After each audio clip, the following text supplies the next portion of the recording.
Hello, Passionistas. My name is Dara Barlin. I am the CEO of the Center for Transforming Culture. And today I'm going to be talking about our current understanding of knowledge as power. And I'm going to try and mess with that a little bit in our traditional understanding of it. So I'm going to tell you a little story about a guy named Joe.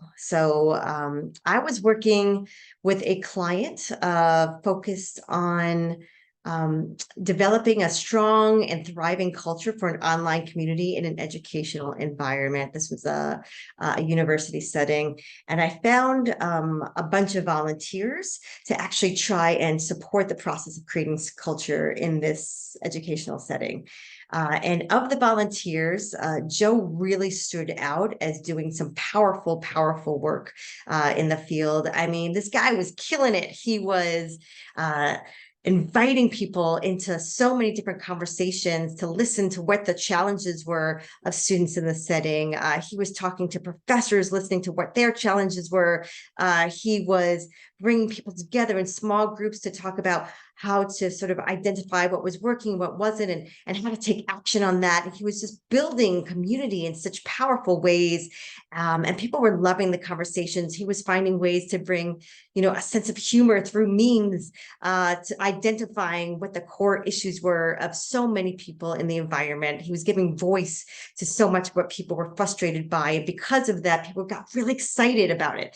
So he started drawing people to the community, and our community started thriving. They were just talking left and right, and people were feeling such a strong sense of belonging and relief to be a part of our community. And so we were really doing an amazing job of building this culture.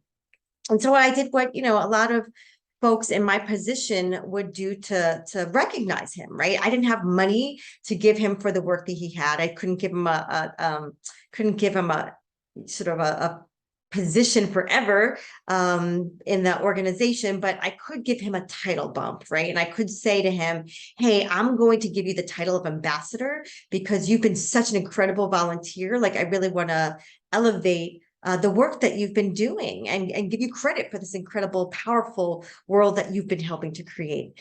And about 5 minutes after I gave him the title of ambassador, I saw something switch. And as a result of me giving him this title, he changed his way of doing things. Instead of sort of asking people their opinions and listening to folks' stories, he started kind of telling people what to do in order to create community. And, I think he got this feeling that because he was now an ambassador, that meant that he knew more than other people. And therefore, his role was to tell people what to do. And I think he thought he was doing a good thing, right? But what we know now is that most people don't like being told what to do, right? It actually creates a sense of defensiveness.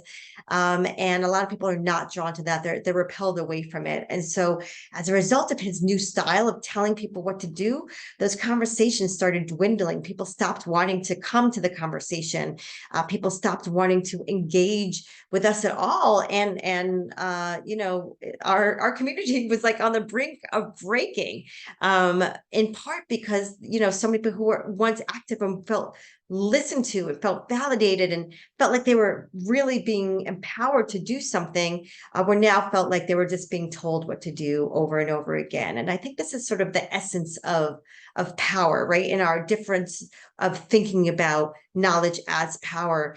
I think it's just so endemic of so many of our educational institutions, right? Where we have these systems set up where people at the top of the ladder, right, say that they've got ideas and they want to impart them onto the schools and onto the students. And so we have teachers telling kids what to do and principals telling teachers what to do, and senior, superintendents telling middle managers, telling principals, telling teachers what to do, right? And the kids or the students, the young adults in college and across the board, they bear the brunt because at the bottom, of this spectrum here, and they are constantly being told what to do instead of being listened to, and instead of their knowledge being pulled from them, there's knowledge being pushed onto them. And I think that's the differential of power that we're playing with right now. That true power, right, or the power that's going to create the most positive change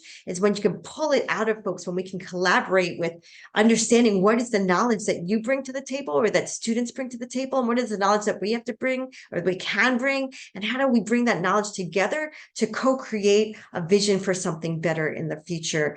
And so long as our institutions remain in the space of telling people what to do, we are going to continue seeing students who are not interested in accumulating knowledge, who are dropping out of school in their hearts or physically. And we're going to continue to see a lot of gaps in education and in our equity work, and in our ability to actually realize our truest potential for ourselves, as well as all the young people in our educational institutions. So hopefully that gives you some fuel for some fodder for considering different variations of power, right? Are we using power to tell people what to do and to push on them, or are we using power to lift voices and to bring that knowledge in together so that we have a larger understanding of the truth, and how do we act on that to create positive change?